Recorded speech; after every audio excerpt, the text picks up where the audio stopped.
what's up, everybody, and welcome to episode 15 of the ButtonPress podcast. And today's episode is all about being a positive critic. And before we go into what that means exactly, I'm sure you've noticed I am alone again this week. This is a solo episode with me, Mark. I haven't been able to get a guest in for this week. I have been sick pretty much the entirety of this week. I've been super low energy, which is why this episode is coming out a day late. And I didn't want to spread whatever I have to anybody coming in to record with me. So this episode is probably going to be a little bit of a rant or a ramble. Just things that pop in my brain. I'm going to be saying. It's not thoroughly planned. I do have some sort of outline that I'm kind of going through in my head. But this is just kind of me talking to you guys without a script. I mean, we don't script any of our stuff, but without a written outline in front of me and stuff like that. This episode might be on the shorter side. It could be 25, 30 minutes. I don't know. It depends kind of how things go, how my brain kind of works through this. But I figured this was the perfect week to talk about this topic. Because it's something I can do alone. It's something I'm super passionate about. And because I've just been sick, low energy, a shorter episode, I think, works perfectly for this topic, which is being a positive critic. And what does that mean exactly? I don't want you to get the wrong idea. That does not mean that you review everything positively, that you never say, that you dislike a game or dislike. I mean, this could work in any realm besides video games, but we're going to use the context of video games. But this doesn't mean that you just positively review everything and dislike nothing. The idea of being a positive critic, I think, came into my mind because recently, this is just the most recent thing that I can think of, is like the new Star Fox reveal caused a lot of people to run to the internet and blast Nintendo for doing weird designs, trying something different. Some people like the new designs, some people dislike the new designs. But it made me really realize that there is a good way to critique and there is a negative way to critique. And I feel like, I don't think most people are negative critics, but I think the loudest voices tend to be negative critics, which overall has a bad effect on the gaming community. And what I mean by this is people are taking to the internet and putting their voice out there saying that, oh, this game is bad, this game sucks, don't play this game because you could just play this game. And they don't really dissect what they don't like about the game. And if they do, they really leave it at surface level. And they use their voice to try and convince others to feel the same way that they feel. We see it a lot with reviews nowadays, where people are basically telling you should or shouldn't like a game. And I think reviews at their base level should be information help you decide if you want to try a game, not if you do like or dislike a game. It shouldn't tell you what your opinion is. It should tell you if you want to invest the time to play it. And I think a lot of larger review companies have gone off the path of creating faithful reviews that give you information rather than, they just kind of come out and tell you, oh, this game is, let's say, a 7 out of 10. This is all the stuff that the developers did wrong, and it's such a fine line. Like it's all about the tone, I think, and the delivery of the review. But so many online personas are just echoing this negative critic personality. It's this notion of like, I don't like a game, neither should you. And here at ButtonPress, I've said it multiple times when talking about the Discord and our community that we're building just in general in the comments. I like to live by the rule of it's okay if somebody doesn't like something I like. And it's also okay if somebody likes something that I don't like. I think that just living by that is just a great way to keep a healthy conversation going about video games. Too many times nowadays does it devolve into a conversation of people trying to tell each other if they should or shouldn't like a game. And that should never be the conversation. Let people form their own opinions, and just talk about personally what you didn't like, because perhaps what you didn't like could be what somebody does like. And I don't know if this topic is, it's weird because like in my head I was going back and forth thinking, is this a good topic to talk about? Is it confusing? Does it make sense?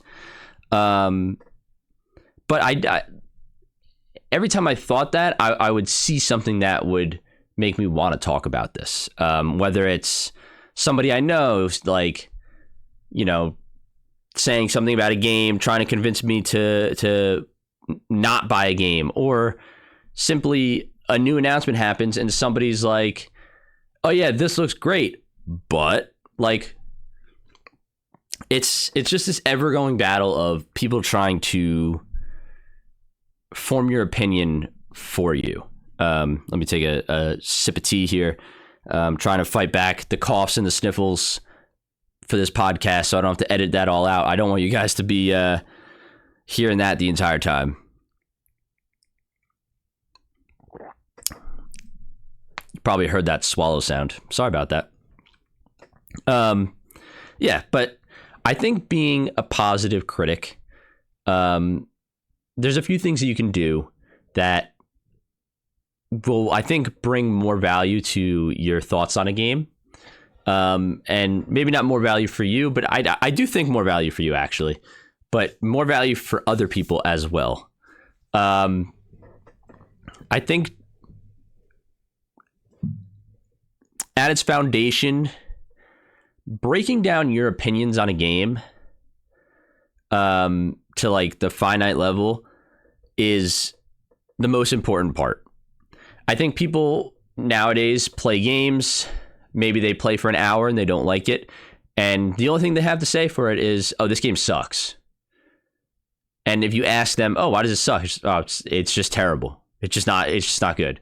It's like, all right, hearing that already puts the attitude out there of, oh, you should also think this game sucks. Like they're stating it as a fact. This game sucks.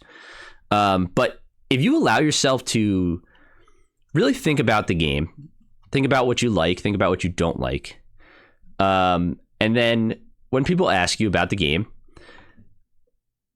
retell those points to them, and that could so heavily influence not their opinion on the game, but their engagement and want to sink time into it.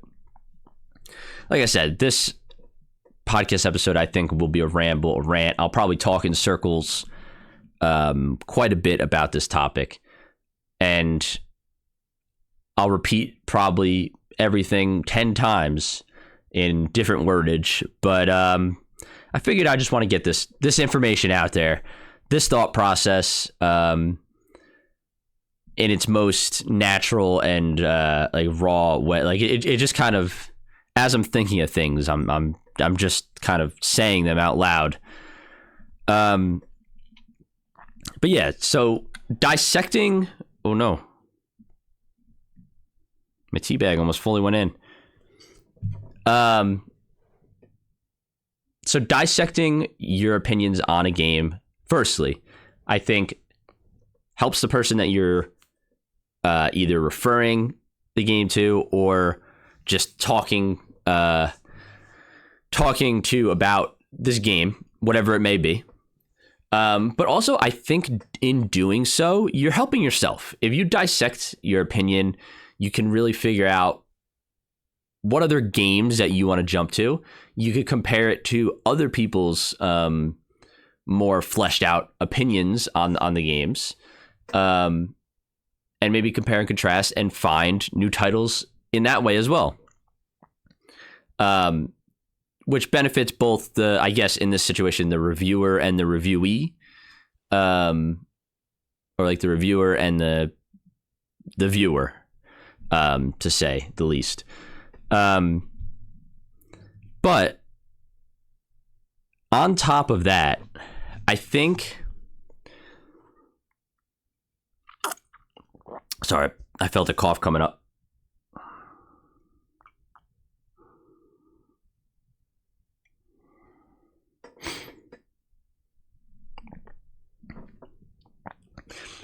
I think the person-to-person opinions are way stronger than these big corporate reviews that are going out. And like, I don't want to be that guy, but I do think that these big corporate reviews, the actual critics, I mean, please, the gaming community already memes them to death anyway, but like a lot of the time, maybe not a lot, but some of the time they are hurting the gaming world more than they're helping.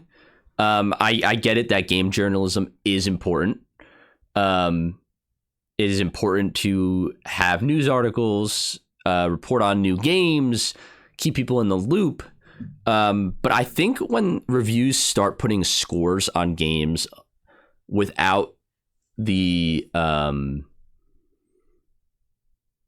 without saying like, hey, this is just our personal opinion, because like when it's your favorite YouTuber reviewing it, you can kind of get the sense just from the tone of the video, or maybe the article that they wrote. You can get the tone that this is a personal experience review. When you get these overarching reviews that are just like, this game is a 6 out of 10. Nintendo infamous one is the, oh, this Pokemon game has too much water, like 7 out of 10. Like, that doesn't help anybody. In fact, it's only hurting people. It's only hurting people who maybe wanted to consider that game. And it falls completely on the reviewer in that case, if that makes sense. I think people subconsciously take reviews and form their opinions based on reviews rather than experience. And some people just like it's such a subconscious thing. I do it myself. I try not to, and I try to give any game that I personally find interesting a chance before somebody else tells me what I should think of it. But it's sometimes hard. It's sometimes hard to separate a review and an opinion of your own. Like it is. I totally get it.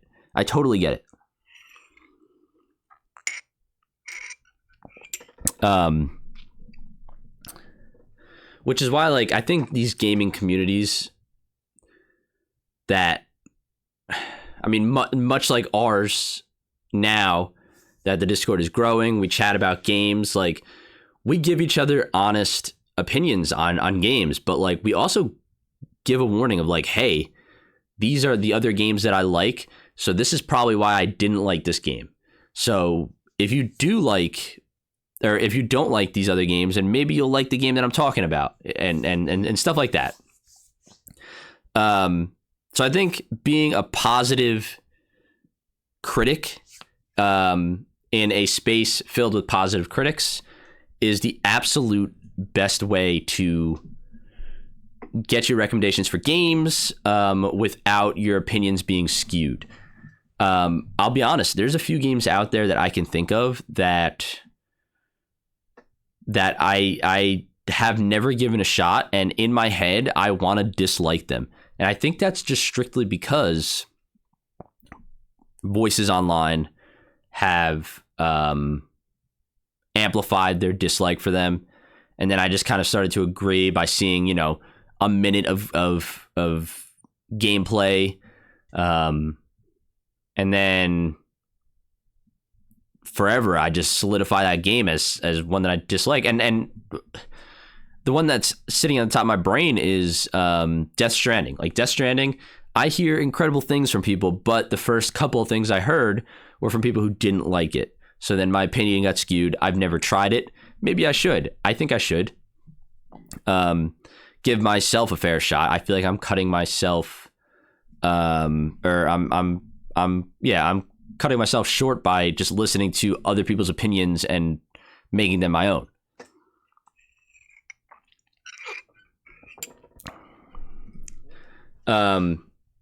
I think also just there's a weird trend to just in the gaming world, people can never just see like the good in things. There's always the but. And I think this is the loud voices online. I don't think this is everybody. I think this is just the minority that's shouting on Twitter. I don't really use Twitter much, but like Twitter, and TikTok, YouTube, but like it's always oh yeah, this looks good, but and the most reoccurring one is Nintendo making Switch 2 games. People will be like, oh yeah, this game looks good, but Nintendo's going to price it at $60 or $70. It's like, we already know this. This is a reoccurring thing. Let's not get upset about the expected. And I don't want this to come across as, oh, we should just be happy about $70 games, $60 games, or game key cards, or anything in that realm. But I think just always tacking that kind of stuff on to your opinion on a game, even if your opinion on the game is positive, it always just kind of leaves a bad taste in the mouth of the person that's hearing it. Like they hear, oh, this game is great, but the bad news always comes second. Listen, I understand games are getting way more expensive. It's a shame. Gaming should be an affordable hobby. Prices are going up. We just got an announcement that Switch 2 is going up at the end of this year. But it's like, why harp on these negative things when we can find the positives within it? Like, yeah, like people were mad about, oh, the new Star Fox looks bad, but it's like, all right, but this could be the revival of Star Fox. Star Fox hasn't done well since probably 64. Assault and Adventures on GameCube didn't sell well. Zero on Wii U did terrible. People are mad that this is another Star Fox 64 remake. It's like, all right, let them work with their bread and butter, Star Fox 64. Brand new graphics on the Switch 2, bring it to a new audience coming off the back of Fox showing up in the Super Mario Galaxy movie. Like, this could be what propels Star Fox into a whole new level of popularity, and then we get a bunch of Star Fox games and Star Fox representation. I think looking at stuff like that, like people just tend to sour things a bit when it's not exactly what they wanted, and then they complain about like they complain about things that are expected, and it is, they just kind of drag things down. And maybe I'm complaining too much right now about that kind of stuff. But I love to stay positive about games. I think that's important. And a big key to staying positive about games is keeping a steady backlog as well. I think being a positive critic is complemented very much by having a backlog of games that you want to play. Keep a couple games on a list at all times. Be like, all right, these are games that I want to play. So when something new is coming out, it's like, all right, this is really not for me. It kind of takes you away from the mindset of, oh, this is not for me. This sucks. Like, this is a bad game. It's like, all right, this is not for me. Let me jump on something that I've been wanting to play. And you can enjoy something that you've been, holding on to on that list for a while until something new does come out that strikes your fancy and you end up playing. I think always returning to the backlog is important. Having a healthy gaming, a healthy gaming atmosphere. I'm always jumping back and forth between new releases and older stuff that I didn't get to. And I think it keeps gaming fresh for me because I know there's always going to be something that I want to play rather than me waiting for the next release. And then if a new release doesn't shape up to something that I want personally, I don't feel that disheartened because I always have something else to jump to.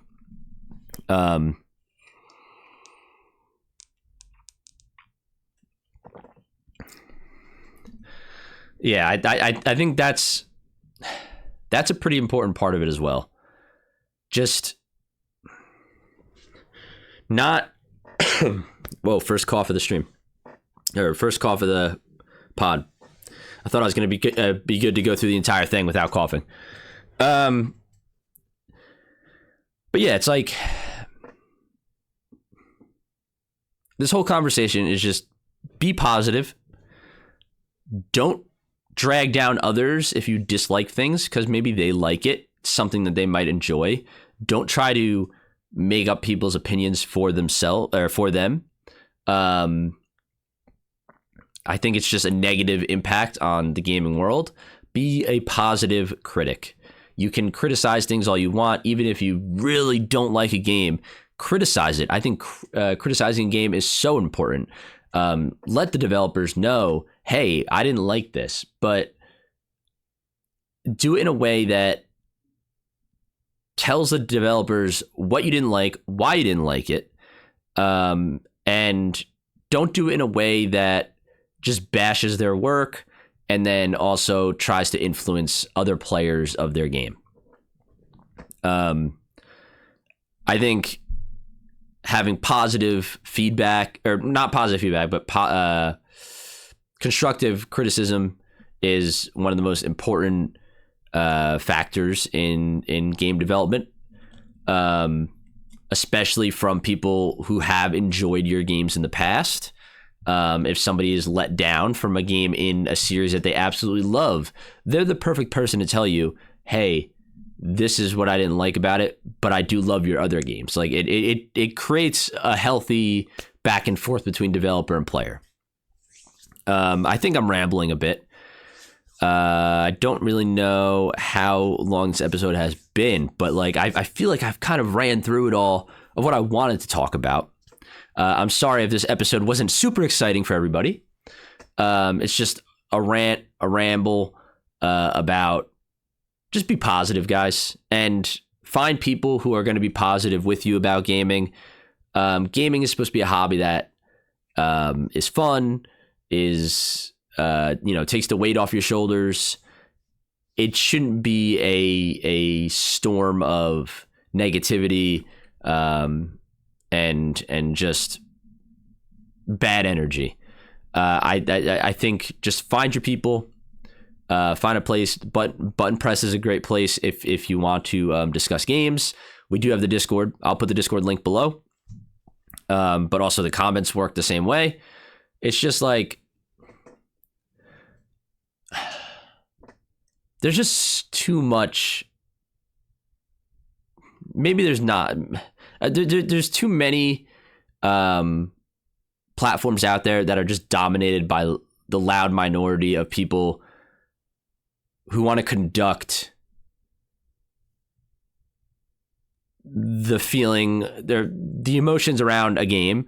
So just get away from that. I hope that's good advice.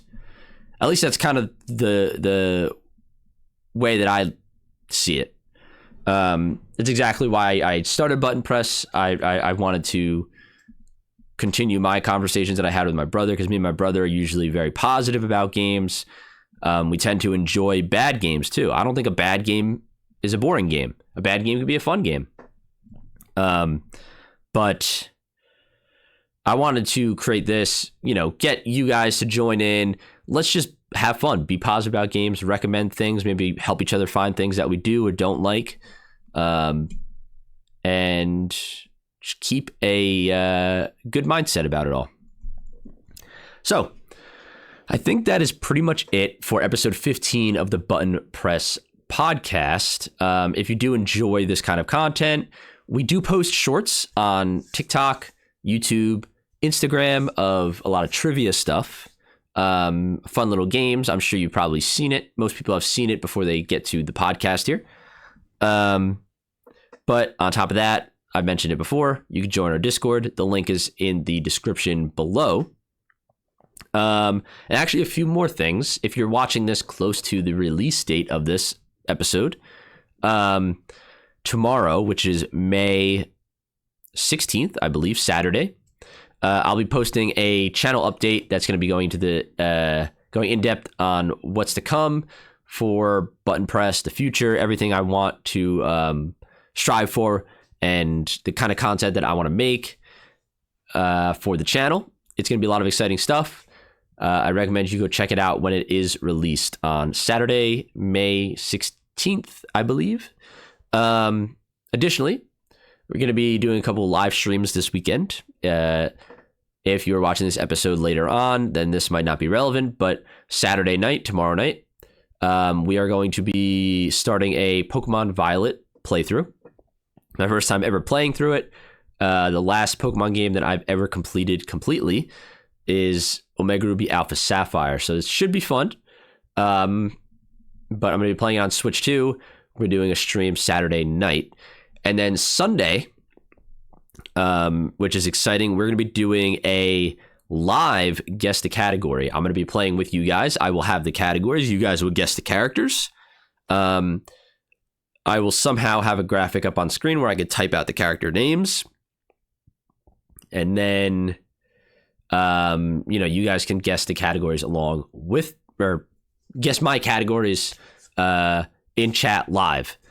So that should be fun. Additionally, right after that, on the same live stream, I'll be doing a quick live Q&A, mostly about the new stuff that's going to be in the channel update. But you guys can kind of ask questions about anything if you really like. And then on top of that, next week, Yoshi and the Mysterious Book releases. So I'm going to be streaming that on the day that it releases, and then probably the day after, hoping to finish it in those 2 play sessions. I'll be live streaming that. And then the week after that, I'm only saying all this because I know this for a fact. This is planned. James Bond 007 First Light drops. And that is going to be huge. I'm going to be streaming the day that it comes out and the day after, pretty much all day. Doing 2 big marathon streams to hopefully get as much of that game done as I can, but also taking a lot of time to enjoy it because I am super excited for that game. I think it's going to be a fun time. But if you want to hop in to the live stream, hang out, I'll be doing it on YouTube. So if you follow or if you subscribe to ButtonPress on YouTube, turn on notifications, you should get a notification when we go live with all of that stuff. So I think that is everything. Thank you so much for tuning into this episode of the ButtonPress podcast.